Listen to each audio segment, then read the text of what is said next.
positivo.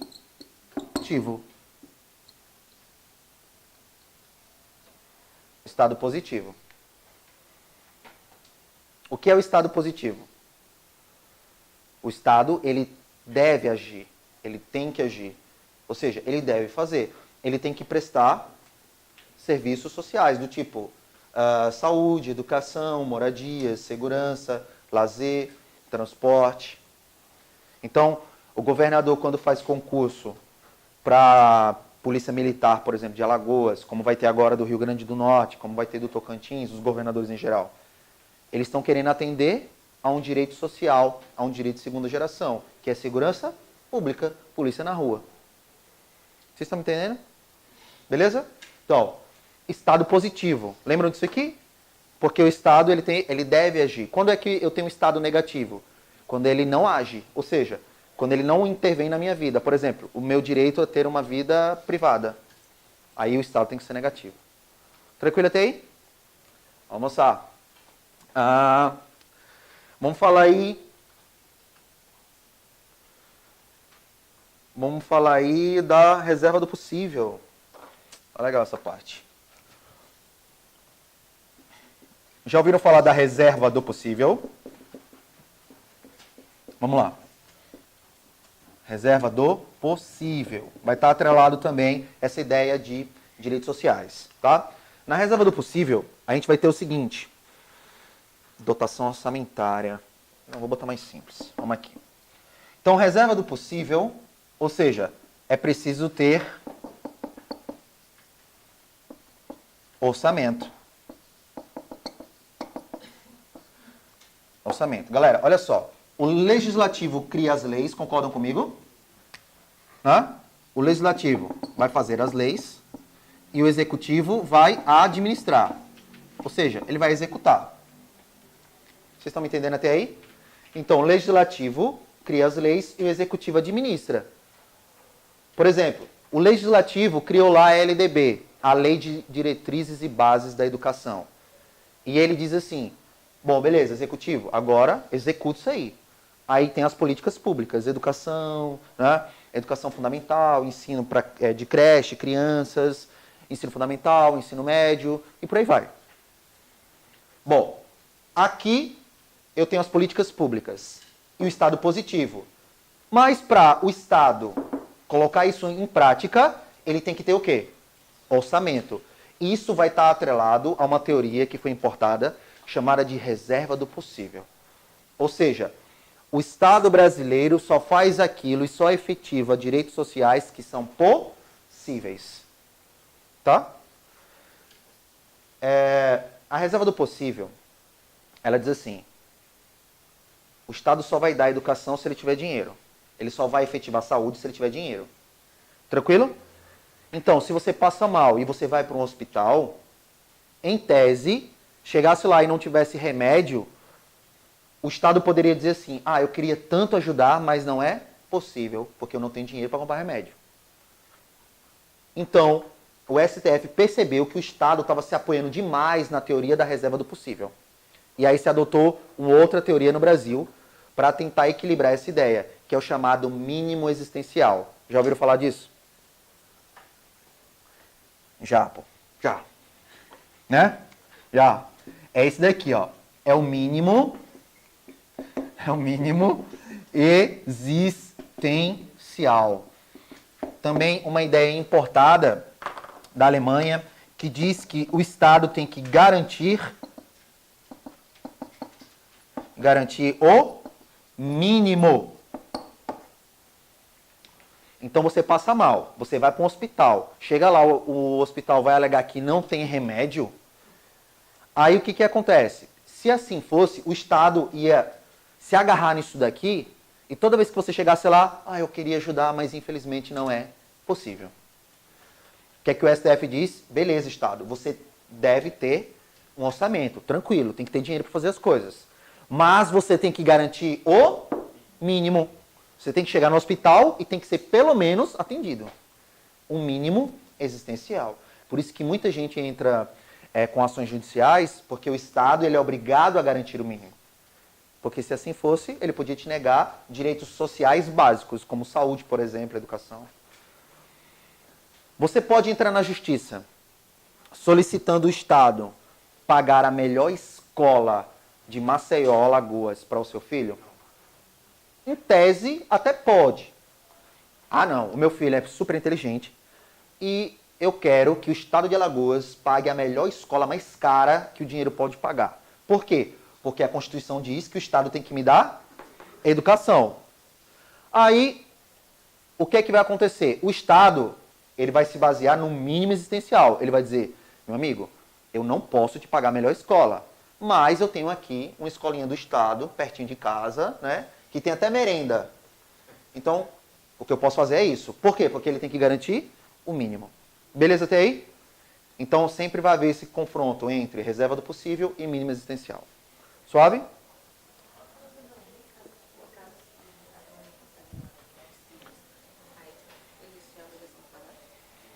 Se o Estado tem a obrigação de pagar? Olha só. Se o Estado, a mãe vai lá, tenta a vaga, e o Estado não tem. O Estado tem a obrigação de pagar? Depende. Essa é a resposta mais adequada. Por quê? Dentro do direito, cada caso é um caso. Cada caso é um caso. Um exemplo que a gente tem hoje muito, principalmente em grandes capitais, como a gente tem aqui em Maceió, eu vou usar esse exemplo. Nas periferias, tipo Benedito Bentes, que é um bairro mais populoso que a gente tem aqui. Lá não tem escola para todo mundo. Aí alguém vai entrar na justiça, porque não tem vaga. O que é que o Estado faz? Beleza, eu vou colocar ônibus. Aí coloca ônibus, os ônibus escolares, para levar as crianças até o CEPA, que é o maior centro educacional da gente aqui. Então leva e depois devolve. Mas, dependendo, não tem vaga, não tem de jeito nenhum. O Estado, ele pode ser acionado até para ele custear uma educação? Depende do caso. Por quê? Porque ele tem que garantir a educação. Claro, não vai ser na escola mais cara, etc, etc, mas pode. Por isso que eu falo, a resposta mais adequada é depende. Beleza? Lembrando que nós somos 5.570 municípios nesse país, nesse Brasilzão de meu Deus. Então, existem inúmeros casos nesse sentido. Tá? Mas você pode ingressar com ação pedindo que o Estado banque a educação do seu filho? Sim. Porque o Estado tem por obrigação ofertar educação. Tá? Aí se o juiz vai dar ganho de causa, e depende do caso concreto. Beleza? Tranquilo? Isso é mais complexo dentro do sistema jurídico. Tá? Aí se vocês tiverem a fim de ter dor de cabeça, vai fundo. Tá? Beleza aí, pessoal? Posso avançar? Respondi tua pergunta? Tranquilo? Vamos lá. Bom, mínimo existencial, né? Outra característica dos direitos sociais é a vedação ao retrocesso. Vedação ao retrocesso. Vocês devem lembrar que quando nós estávamos estudando a evolução dos direitos, eu disse para vocês que os direitos eles vão se acumulando ao longo dos anos. Um direito não se sobrepõe ao outro, né? Ele não vai desaparecer. Um direito não se sobrepõe ao outro. E uma característica marcante dos direitos sociais é a vedação ao retrocesso. Eles não podem retroceder. Por isso que se discutiu muito a questão dos direitos trabalhistas, com essa reforma trabalhista que houve agora. Porque alguns direitos lá, a característica que a gente tem é de que houve retrocesso. E aí está uma discussão, tá? O pessoal está discutindo muito, os doutrinadores, isso vai bater no STF, etc., se há constitucionalidade ou não. Mas, para fins de prova, os direitos sociais, a vedação é ao retrocesso. Beleza? Vamos avançar. Pessoal, vocês viram comigo, por exemplo, o rol de cláusula pétrea. Estão lembrados? Professor, se eu soubesse o que era cláusula pétrea, eu falaria, né? Que tem gente que nem lembra mais. Tem gente que não lembra nem o que tomou no café da manhã, né? Quanto mais cláusula pétrea. Mas vamos lá. Lembra quando eu falei para vocês sobre as cláusulas pétreas? Isso. Cláusulas, acho que tá certo, né? Se não tiver, vocês entenderam. Pétreas. O que são cláusulas pétreas? Cláusula pétrea... Dúvida? Não? Cláusula pétrea são direitos que o legislador entendeu, são dispositivos tão importantes que eles são cláusula pétrea ou cláusula de pedra. Logo, eles não podem ser modificados, correto? Correto? Errado. Eles podem ser modificados, sim, inclusive para ampliar direitos. Pode até diminuir, contanto que não desnaturalize a sua essência. Como é que funciona isso na prática? Não faço a mínima ideia. Mas para a prova, é isso que você tem que saber. Beleza? Então, as cláusulas pétreas, você vai encontrar isso no artigo 60, parágrafo 4º da Constituição Federal. Beleza? Artigo 60, parágrafo 4º. E quais foram os dispositivos lá que o legislador entendeu como cláusula pétrea? Não me decepcionem. O voto, o que mais? Eu vou falar por vocês, que eu sei que vocês estão cansados, né? O voto, vamos lá. O voto, a forma federativa. A forma federativa de Estado, ou seja, é vedado aí a secessão, a separação dos Estados. Vou falar mais simples para que você me entenda. Alagoas pode se separar? É isso que você vai falar? Não pode se separar, não é isso? Não pode separar, não pode ser outro país. Por exemplo, Alagoas pode falar assim, não, a gente não quer mais fazer parte do Brasil, que o Brasil está uma bagunça e aqui tudo funciona. Né? Pode se separar? Não. Né? Tem um estado do Brasil, que eu não vou falar agora por uma questão de educação, e eu tenho amigos lá que já quis se separar do Brasil, tá? É um estado que todo mundo gosta de chimarrão e churrasco, né? E os times principais, Grêmio e Inter. Mas eu não vou falar o nome do estado por uma questão de ética, né? Mas já quis separar do Brasil, né? Rio Grande do Sul. Vamos lá. Aí, o voto, a forma federativa de estado, né? A separação dos poderes.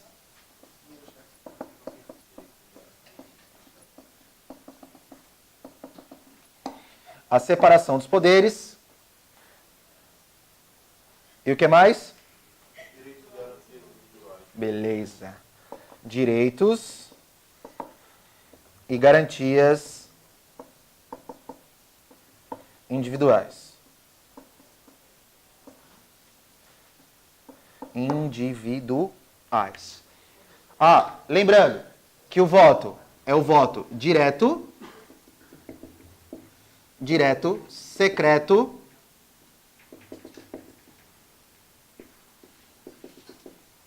periódico e universal. Pessoal, pergunto.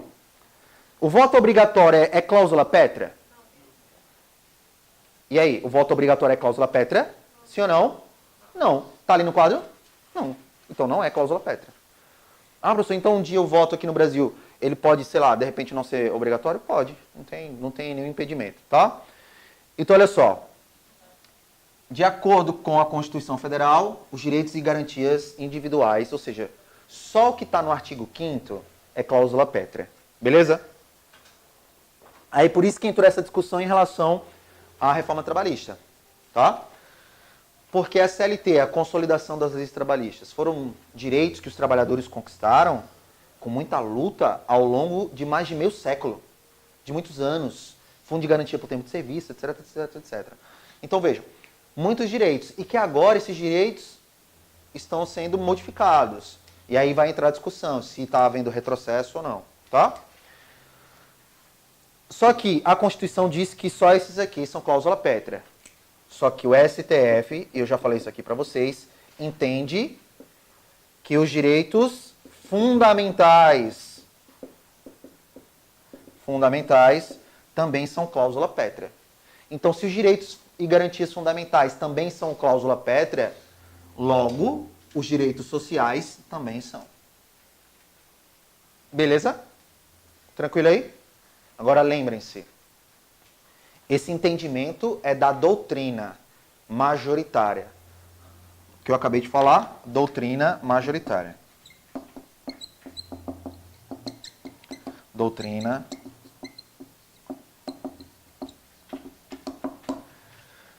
que é doutrina majoritária, pessoal? Para quem também nunca ouviu falar esse termo. Doutrina são os doutrinadores, são os estudiosos do direito. Não é o meu caso. São grandes estudiosos, que são doutrinadores.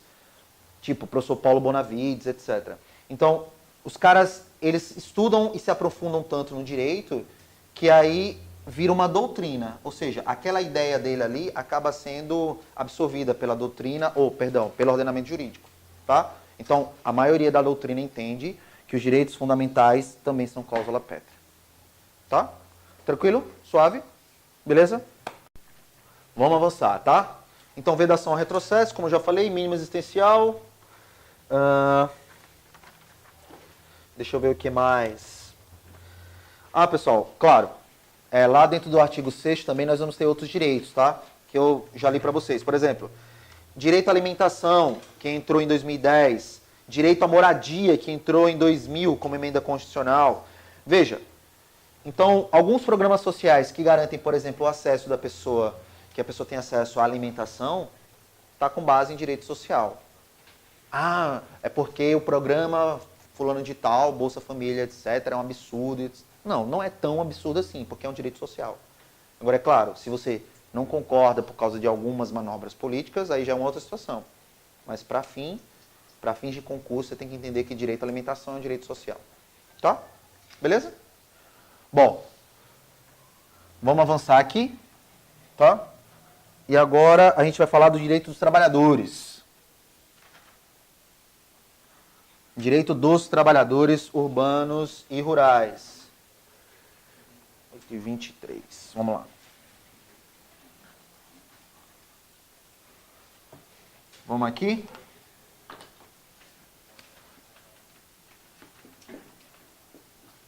Direito. É o artigo 7º, né? Então a gente vai trabalhar isso, direito dos trabalhadores urbanos e rurais. Direito dos trabalhadores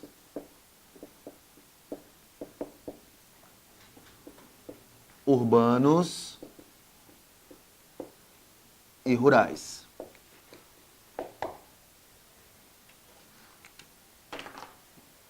Direito dos trabalhadores urbanos e rurais. Pessoal, isso aqui a gente vai encontrar o direito dos trabalhadores urbanos e rurais no artigo 7º da Constituição Federal. Tá? Eu pergunto, a Constituição Federal, no seu artigo 7º, trata com diferença os trabalhadores urbanos e rurais? A resposta é não. Eles são iguais. Eles são iguais em direitos e obrigações, tá?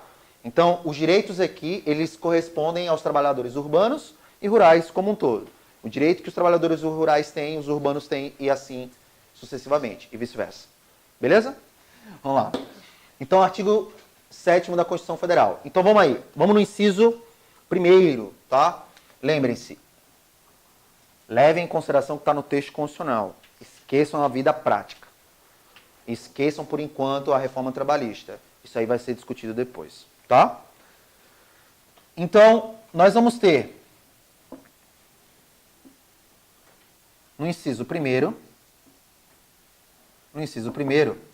nós vamos ter a proteção, emprego protegido contra despedida arbitrária. Emprego protegido contra despedida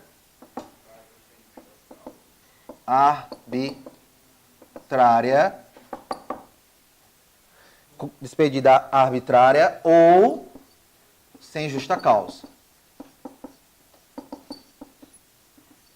É o que nos diz aí o artigo 1º, o inciso 1 aí do artigo 7º da Constituição, tá?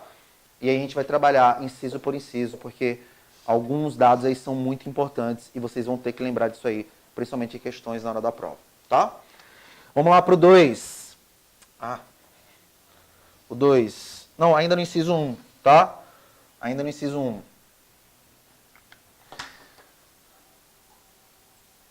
Lei complementar. Isso. Ainda no inciso 1º.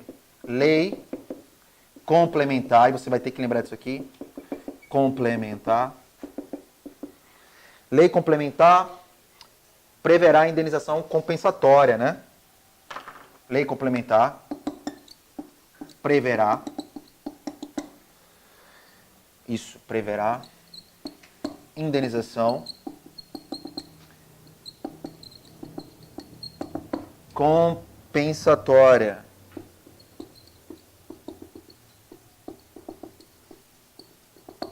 Beleza? Deixa eu ficar com isso aqui. Vamos lá.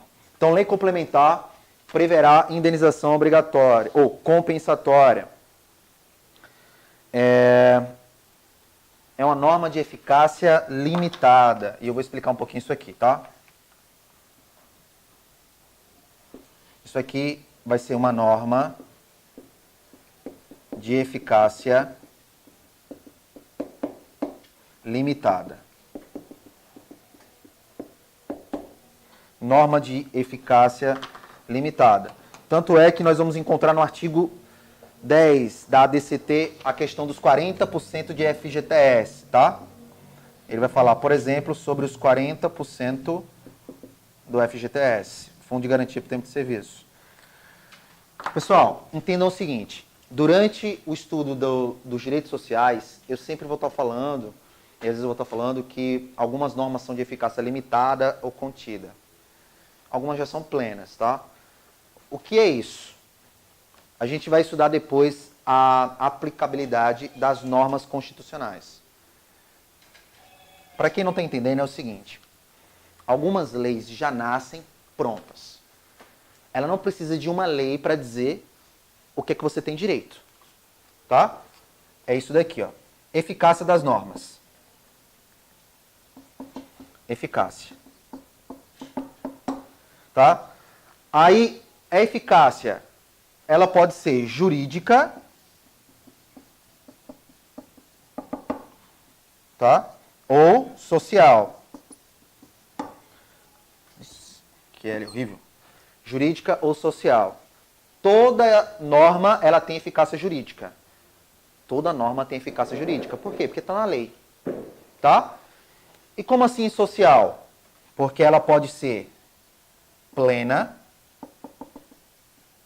contida ou limitada. Eu não vou explicar isso agora para vocês, que isso é um pouquinho mais chato e mais complexo, mas entendam. É chatinho isso, né? Chatinho pra caramba. Mas vamos lá. A maior parte das normas que você vai encontrar, né, dos direitos sociais, elas têm a sua eficácia limitada. Professor, como assim limitada? Vocês vão ver, muita coisa que eu vou colocar aqui sempre vai te deixar uma interrogação, sempre. Na maioria dos direitos, você vai ficar com dúvidas. Sempre. Quando ele disser assim para você, tal coisa deve acontecer na forma da lei. Tal coisa deve acontecer conforme lei. Ele vai te dizer isso. Aí você fala, oxe, professor, então, peraí, como é que funciona isso? O que a norma está dizendo? Você tem esse direito, mas é preciso uma lei. Por isso que ela vai ser, na maioria dos casos, limitada. Porque eu preciso de uma lei para dizer quais são os seus direitos. Se eu digo assim, a casa é asilo inviolável, né? Por exemplo, a casa é asilo inviolável. A casa é asilo inviolável do indivíduo, ninguém nela podendo penetrar, sem o consentimento do morador, salvo naquelas hipóteses, né? Flagrante delito, prestar socorro, né? Desastre ou durante o dia com mandado judicial. Pessoal, eu preciso de uma lei para explicar isso. Não. Vocês não entenderam tudo? Sim.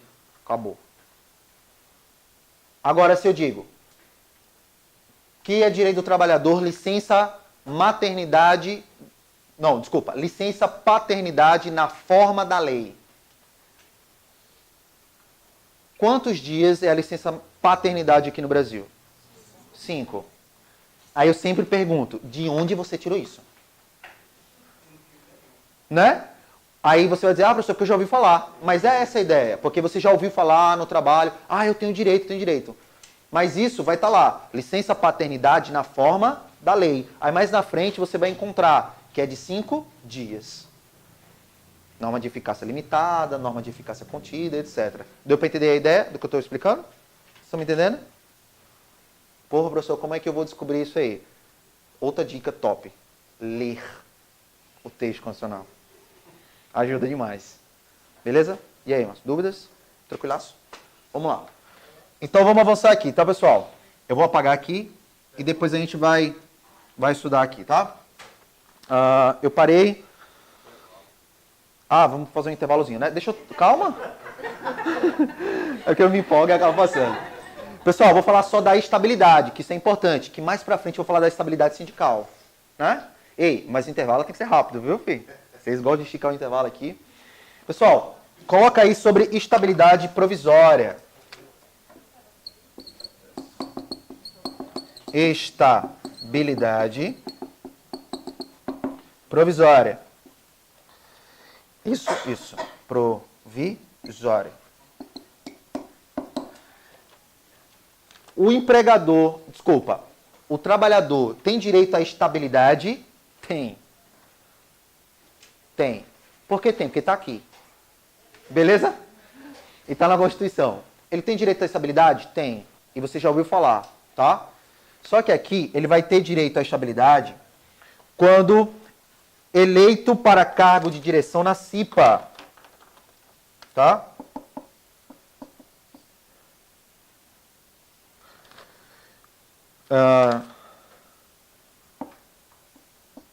Quando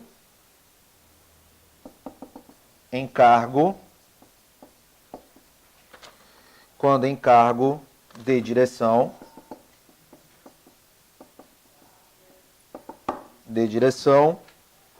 na CIPA.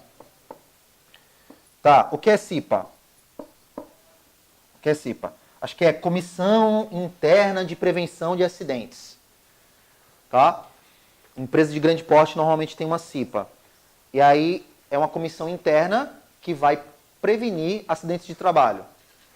Então o cara que faz parte da direção da CIPA, ele não pode ser demitido. Beleza? E aí? A gente vai discutir isso também depois do intervalo, porque depois eu vou falar sobre os sindicatos, quando a gente entrar lá no artigo 8º. Beleza? Vamos para o intervalo tomar um cafezinho? Valeu? Bom, pessoal, voltando aqui do intervalo, então, a gente parou aqui no inciso 1º do artigo 7º, tá? Direitos dos trabalhadores urbanos e rurais, e vamos agora destrinchar os outros incisos, tranquilo? Então, vamos lá. Inciso 2 aí. Seguro-desemprego, claro, garantido no caso de desemprego involuntário, né? No caso de desemprego involuntário, você tem direito aí a seguro-desemprego. O inciso 3 fala do FGTS, Fundo de Garantia por Tempo de Serviço. O 4, tá? Ele vai falar sobre o salário mínimo fixado em lei nacionalmente unificado. Beleza? Então, olha só. Salário mínimo. Algumas características em relação ao salário mínimo. Fixado em lei, tá? Isso aqui é importante que você saiba. Isso aqui deve ser fixado em lei nacionalmente unificado. Primeiro, salário mínimo. A questão do salário mínimo é vedada a vinculação, onde é que está aqui, e deve haver reajustes periódicos. Reajustes periódicos. E é vedada a vinculação.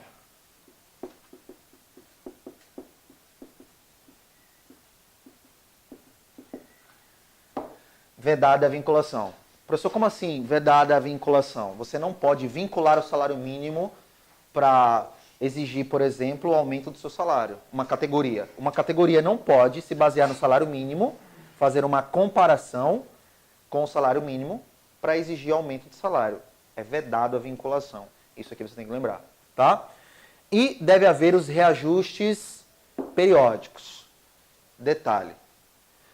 O inciso 4 diz que o salário mínimo ele deve ser fixado em lei, nacionalmente unificado. Já ouviram falar aqui de salário mínimo regional? Não? E nunca ouviram falar que o salário mínimo em São Paulo é mais alto? Já, pronto, aí você já ouviu falar. Professor, já ouvi dizer que o salário mínimo em São Paulo é mais alto, que lá eles dão um salário mínimo maior do que o Brasil dá. Isso é mentira. Não existe salário mínimo regional, estadual, tá? Só existe salário mínimo nacionalmente unificado. Professor, mas eu ouvi dizer alguma coisa dos estados. Tem isso aí? Tem. Os estados, eles podem ter piso salarial. Piso salarial. Aí sim você pode ter nos estados. Quem é que está perguntando? Cadê perguntou? Sim, por categoria. Mas para fins de prova, piso salarial nos estados pode? Pode. Beleza? E o que é que você tem que fazer? Decorar. Suave? Nacionalmente unificado. Pergunta. Presidente da República pode estabelecer novo salário mínimo? Por que pode? Não, eu estou perguntando. De acordo com o contexto constitucional, o presidente pode estabelecer novo salário mínimo? Não, beleza. Agora eu quero dizer assim, porque uma coisa é a gente responder, né? Porque é o presidente, porque ele é o fodão, não é só assim não. A pergunta é, ele tem esse poder de estabelecer um novo salário mínimo? Sim? Em que casos? Como é que ele vai estabelecer esse salário mínimo? Ele vai chegar assim e falar, novo salário mínimo. É tanto? Como é que acontece isso?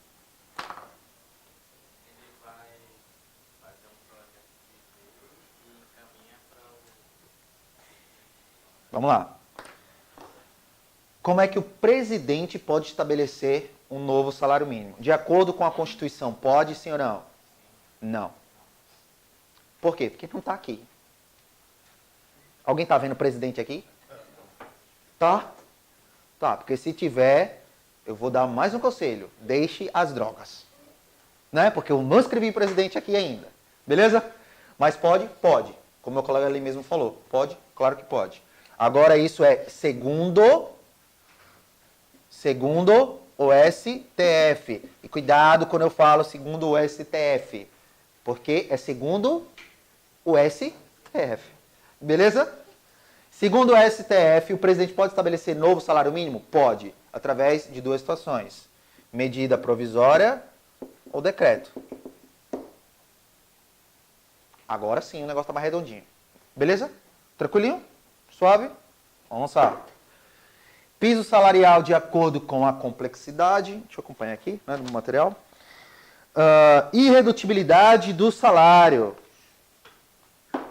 De acordo com o inciso 6º, aí, o inciso 6 aí, do artigo 7º, ele diz que o salário mínimo é irredutível. É possível reduzir o salário mínimo no Brasil? Sim ou não? Sim ou não? É. Como? Salvo, e aqui tem um salvo, convenção coletiva, ou acordo coletivo, né? Salvo, convenção, isso mesmo. Salvo, convenção ou acordo coletivo. Beleza, pessoal? O salário mínimo ele pode ser reduzido, o salário mínimo não. O salário do trabalhador, ele pode ter redução?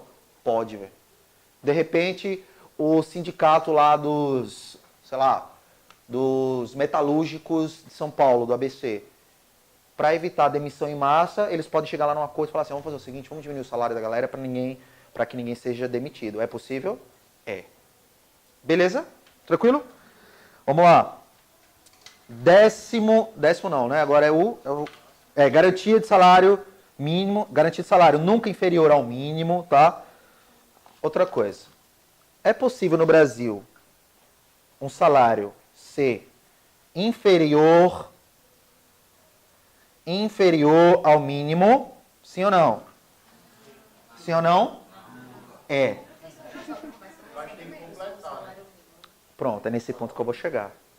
Aí você vai falar, eu sei que você está pensando aí, professor desgraçado, filha da puta, né? Porque você foi lá, você perguntou isso, ainda botou nunca, e perguntou. Aí todo mundo disse, não pode ser inferior ao mínimo. Só que pode. É em relação à hora trabalhada. Os horistas. E não só os horistas, tem um outro caso. Os conscritos, serviço militar obrigatório, recebem menos que um salário mínimo. Em relação ao salário, o salário pode reduzir o salário que só recebe, não o mínimo, né? Desculpa, não entendi. Diz que pode reduzir o salário, mas não o salário mínimo, só o salário que a pessoa recebe. Ah, sim, aqui é a redução do salário do trabalhador. Ele não falou salário mínimo não, tá? Beleza? E aí, o inciso 7º, no inciso 7 ele vai dizer, garantia do salário nunca inferior ao mínimo. Veja, mas tem uma desgraça de um nunca aqui. E aí eu perguntei e ainda coloquei aqui um retângulozinho vermelho, né?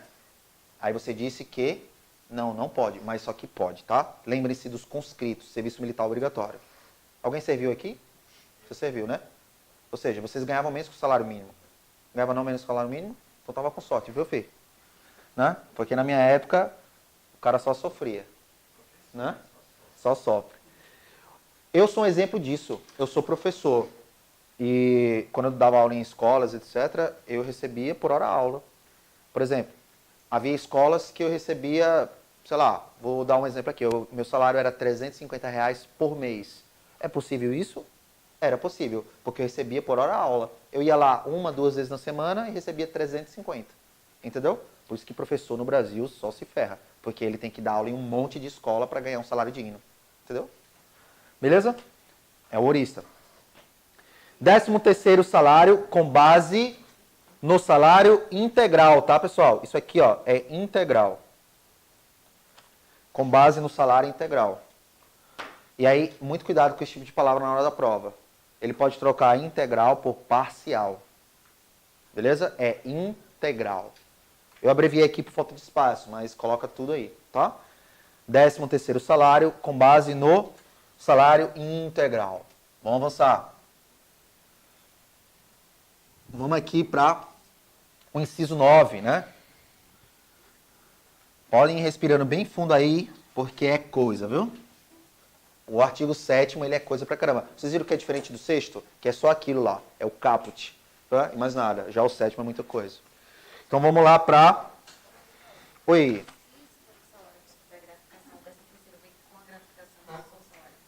Não, o 13º é em cima do salário. Tá? Vamos lá. Nono. Inciso 9 aqui, né? Então vamos lá. O 9 fala o seguinte. Remuneração.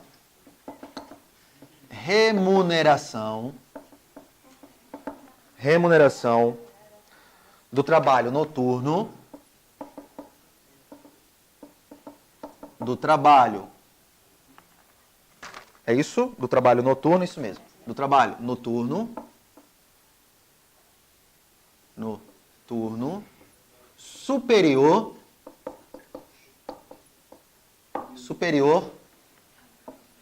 a do diurno. Tá?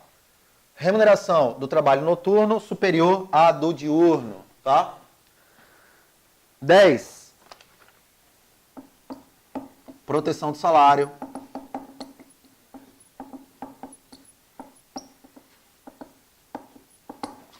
Proteção do salário. 11. Participação nos lucros. Participação nos lucros. Participação nos lucros. Só que o 11 diz assim, participação nos lucros na forma da lei. Tá? Participação dos lucros na forma da lei. Vamos lá. 12. Isso aqui também é interessante para a prova, tá? 12, que ele fala sobre salário família. Salário família